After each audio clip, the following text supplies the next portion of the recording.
What's the meaning of corked?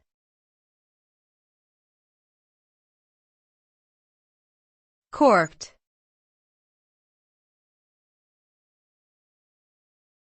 Corked.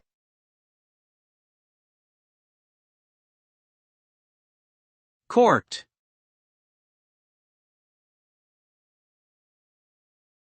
Corked.